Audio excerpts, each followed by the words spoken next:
بسم اللہ الرحمن الرحیم۔ السلام علیکم۔ شادی ایک مقدس فریضہ ہے اور ہمارے معاشرے میں اس فریضے کو نبھانے میں ایک بڑی رکاوٹ جہیز بھی ہے۔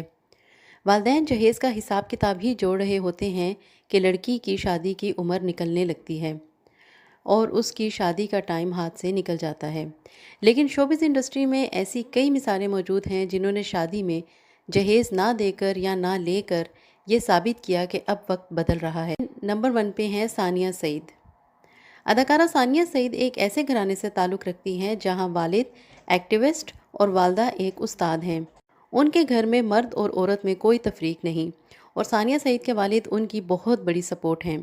جب ثانیہ کی شادی کا وقت آیا تو ان کی شادی اپنے دوست سے ہو رہی تھی جو بچپن سے ہی ان کو جانتا تھا اور وہ بچپن سے ہی ساتھ کھیلتے ہوئے بڑے ہوئے تھے اور گھر والوں کا بہت ملنا جلنا بھی تھا، لیکن بات جب جہیز کی آئی تو اس کا کوئی ذکر نہیں ہوا۔ ثانیہ کے والد نے بہت سادگی سے رخصتی کی، جبکہ ثانیہ ان کی اکلوتی بیٹی بھی ہیں اور وہ یہ سب کر سکتے تھے کہ وہ جتنا چاہیں جتنے مرضی اماؤنٹ کا چاہیں وہ ان کو جہیز دے سکتے تھے، لیکن انہوں نے انہیں بالکل بھی جہیز نہیں دیا اور انہوں نے ایک ایسی مثال قائم کرنے کی کوشش کی جو معاشرے میں اچھی روایت کو قائم کرے۔ احد رضا میر۔ احد رضا میر کی شادی UAE میں منعقد ہوئی اور اس شادی میں بہت قریبی لوگوں نے شرکت کی۔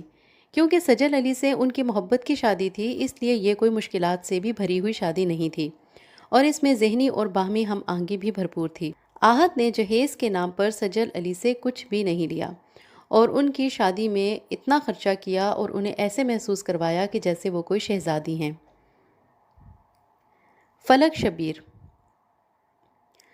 فلک شبیر بھی ایک بہت ہی اچھے ایکٹر ہیں اور سارہ خان بھی ایک بہت اچھی ایکٹریس ہیں۔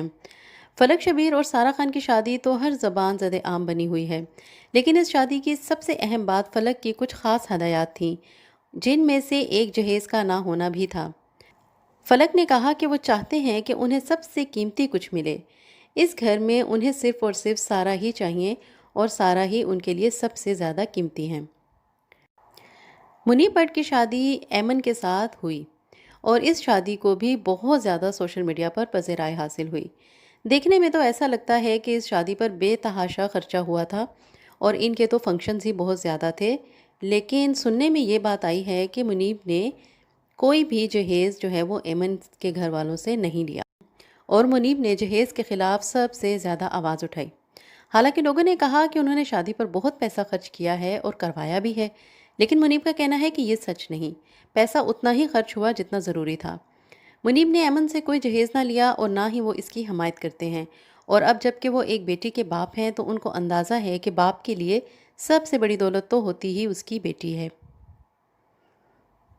بے شک جہیز ایک بہت بڑی لعنت ہے، ہم اسے یہ کہہ سکتے ہیں، کیونکہ بہت سے والدین وقت پر اپنی بیٹیوں کی شادی کرنا چاہتے ہیں اور وہ یہ چاہتے ہیں کہ سادگی سے وہ اس فریضے کو سر انجام دے دیں، لیکن آج کل کے دور میں یہ بہت مشکل ہو گیا ہے۔ لڑکے والوں کی بھی ڈیمانڈز ہیں اور بعض اوقات لڑکی والوں کی بھی ڈیمانڈز دیکھنے میں آتی ہیں، جبکہ اسلام میں اس کا کوئی تصور نہیں ہے، ایسا نہیں ہونا چاہیے۔ ہمیں سادگی کے ساتھ اس فریضے کو سر انجام دینا چاہیے، تو ہمیں بھی اپنے معاشرے میں اس طرح کا کنٹریبیوٹ کرنا چاہیے اور اس کے خلاف آواز ضرور اٹھانی چاہیے جو کہ ناانصافی کے زمرے میں آتا ہے۔ یعنی کہ بہت سے والدین جو افورڈ نہیں کر سکتے وہ کہیں نہ کہیں سے قرض لینے پر مجبور ہو جاتے ہیں تاکہ اپنی بیٹیوں کے یا بیٹوں کے فرائض کو سر انجام دے سکیں، آسانی سے زندگی گزاریں اور لوگوں کے لیے بھی آسانیاں پیدا کریں۔ اپنا بہت زیادہ خیال رکھیے گا اور میرے چینل کا بھی۔